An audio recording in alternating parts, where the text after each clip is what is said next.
I rarely sleep alone.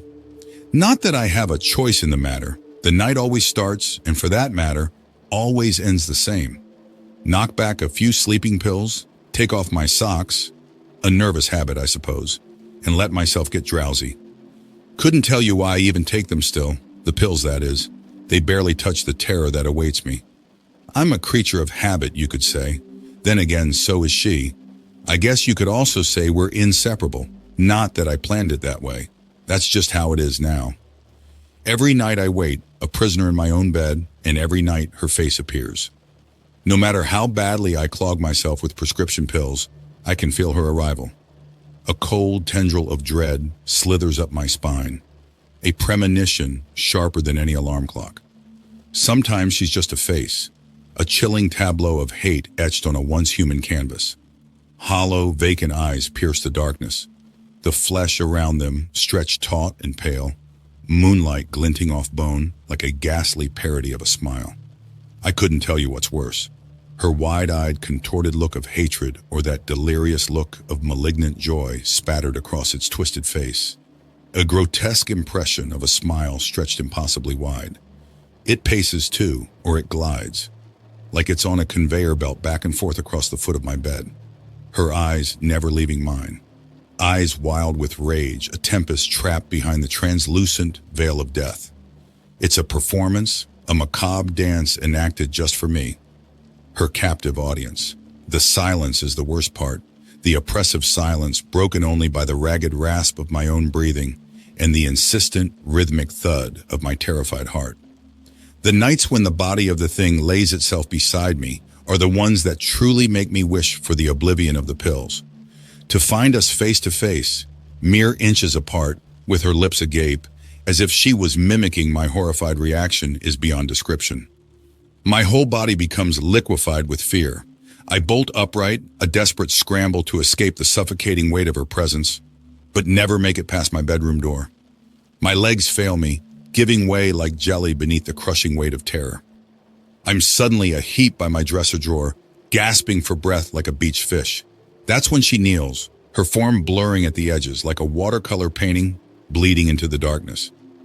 She purses her fat, purple lips, lips that seem impossibly large for her gaunt face, and utters the only words I've ever heard her say since that night. "You shouldn't have killed me." The voice is a rasp, a dry whisper that seems to vibrate in the very fabric of the room. It carries no inflection, no emotion, just a flat, chilling statement of fact. But it's enough. It's enough to send a fresh wave of terror crashing down on me, leaving me whimpering on the floor, utterly helpless. There was a time before when I could at least pretend this wasn't happening, when I could tell myself it was a dream, a nightmarish figment of my guilt-addled mind. But the nights grew longer, the visits more frequent.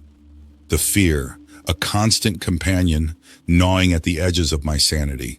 It all started with Greta. Beautiful Greta with her fiery red hair and a laugh that could light up a room. We were young, foolishly in love, two souls entangled in a whirlwind romance. But love, as they say, has a cruel way of flickering out, leaving behind a trail of disappointment and regret. Our relationship was passionate, volatile, a constant dance on the precipice of disaster. We fought, we argued, throwing barbs laced with venom, fueled by the misplaced belief that love could survive anything. But one night, the fight turned physical, a drunken brawl that escalated out of control.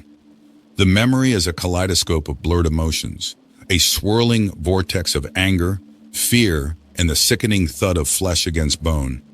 It happened in a flash, a shove, a stumble, a head hitting the sharp corner of the coffee table.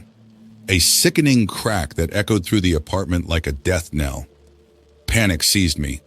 I knelt by her side, her lifeless eyes staring vacantly at the ceiling, a crimson stain blooming on the white carpet. Denial was the first refuge. It couldn't be real. Not Greta. Not my Greta. But the truth, cold and stark, hung heavy in the air. I panicked. Fear, a primal instinct, took over. I couldn't face the consequences, the whispers, the scorn, the inevitable trial. A desperate plan hatched in the fertile ground of terror. I couldn't bring her back, but I could make it disappear. A fool's errand, I know that now. But in the throes of panic, logic surrenders to the basest of instincts. The rest is a blur, hauling her limp body, the stench of metallic blood thick in the air, the cold, unforgiving concrete floor of the abandoned warehouse at the edge of Berlin. I remember the struggle, the sickening thud as I disposed of her, or so I thought. The first night was a symphony of guilt and terror. Every creak of the floorboards, every rustle of the wind outside my window sounded like her accusatory voice. Sleep was a distant memory, replaced by a relentless barrage of self-loathing and fear. Then came the first visit. Not a full apparition, just a whisper of movement in the corner of my eye. A fleeting glimpse of a red glint that vanished the instant I turned to look. The next night, it was a shadow, a dark, elongated form that stretched and contorted on the wall. By the third night, she was there in all her horrifying glory. The initial shock gave way to a dull ache of despair. I was trapped, bound to this spectral tormentor by the chains of my guilt. Days turned into weeks, weeks into months. Each night became an exercise in endurance, a test of my sanity. I tried everything, consulted with a string of mystics and occultists, each offering their own brand of snake oil and empty promises. I even spent a month in a sanatorium on the outskirts of the city, subjected to the cutting-edge treatments of the time ice baths, electroshock therapy, and potent cocktails of sedatives that left me dazed and disoriented, but never truly free. Nothing worked. She was always there, a constant reminder of my transgression. The toll it took was evident. My once vibrant life had dissolved into a desolate landscape of solitude and fear. Friends drifted away, unable to stomach the haunted look in my eyes and the gauntness that had become my permanent companion. Work became a chore, a barely tolerable necessity to keep a roof over my head and food on the table. One particularly grueling night, after another round of her silent accusation and macabre pantomime, I broke. It was a primal scream, a desperate plea for oblivion. As the last echo of my voice faded into the oppressive silence, a new voice, soft and melodic, filled the room. "Why do you resist?" It wasn't her raspy whisper. This voice was gentle, almost soothing. I cautiously opened my eyes, expecting the usual tableau of horror. Instead, a woman stood by the window, her back to me. Moonlight bathed her figure in an ethereal glow, casting an elongated shadow across the room. My heart hammered in my chest, a war between hope and fear raging within me. Taking a deep, shaky breath, I croaked out, "Who are you?" The woman turned slowly, revealing a face that held a strange familiarity. It wasn't Greta, not exactly. The fiery hair was gone, replaced by a cascade of dark curls. But there was something in the set of the jaw, the gentle curve of the cheekbone, that sent a tremor of recognition through me. "I am what you've made me," she said, her voice still soft but laced with a hint of sadness. A horrifying possibility dawned on me. "Greta?" I whispered, the name tasting like ash in my mouth. She smiled, a sad, melancholic smile. "Perhaps, perhaps not. Does it matter? The deed is done, and here we are." Her words hung heavy in the air, pregnant with meaning. Was this some kind of twisted purgatory? Was I condemned to spend eternity haunted by my actions? Or was there a way out, a path to redemption? I stared at her, desperate for an answer. The woman, or whatever she was, took a step towards me, her form shimmering slightly. Just as she reached out a hand, a sudden rapping sound shattered the stillness of the night. "Herr Kruger, are you all right?" It was my landlord, his voice laced with concern through the thin door. The woman froze, her hand hovering in midair. For a fleeting moment, a flicker of something akin to fear crossed her spectral features. Then, just as abruptly as she appeared, she vanished, leaving behind only the faint scent of lilies, Greta's favorite flower. I scrambled to my feet, my heart pounding a frantic tattoo against my ribs. "Ja, Ja," I called back, my voice hoarse. "Everything is fine." But as I said it, a chilling realization dawned on me. Whether she was a figment of my guilt or a vengeful spirit, the rapping had scared her away. It offered perhaps the first glimmer of hope I'd had in years. The next morning, I sought out my landlord, a portly man with a gruff exterior and a surprisingly kind heart. I confessed everything, the fight, the panic, the desperate act that had bound me to the spectral torment. He listened patiently, his face etched with a mixture of disbelief and pity. When I finished, he chuckled, a deep rumbling sound that filled the room. Ghosts, Herr Kruger? In this day and age? Don't be ridiculous. He went on to tell me stories of his own youth, tales of mischievous spirits and vengeful phantoms, all recounted with a twinkle in his eye. But his words held a deeper meaning.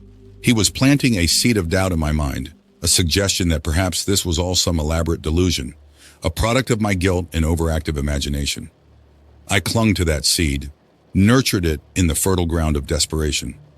Every night I waited with bated breath, half expecting, half dreading her arrival. But the nights pass, one uneventful blur after another. Sleep, a distant memory, slowly began to return, bringing with it a fragile peace. 1 week turned into 2, then a month. Still no sign of her. The fear, a constant companion for so long, began to recede, replaced by a cautious optimism. Was it really over? Had I somehow appeased the spirit of my transgression? Then one particularly stormy night, as the wind howled like a banshee outside my window, I awoke with a jolt. A cold dread seeped into my bones, a primal fear that sent shivers down my spine. I knew with a chilling certainty that she was back. But this time there was a difference. The air crackled with a new kind of energy, a malevolent presence unlike anything I'd felt before. As I turned to face the foot of my bed, a different figure awaited me. It wasn't the woman, not the specter of Greta. It was a hulking, shadowy shape, its form writhing and pulsating in the darkness. A single glowing red eye stared back at me, filled with an ancient, all-consuming hunger. My scream died in my throat as the figure lunged, its true purpose finally revealed. The night Greta died wasn't the only sin I committed. It was merely the catalyst that awakened something far more horrifying, something that had been waiting for the right moment to claim me. The darkness engulfed me, and in that moment, I realized the true cost of my actions. Whether it was a vengeful spirit or something else entirely, the line between reality and delusion had blurred beyond recognition. The price of my sin, it seemed, was far steeper than a nightly visitation. It was my very soul,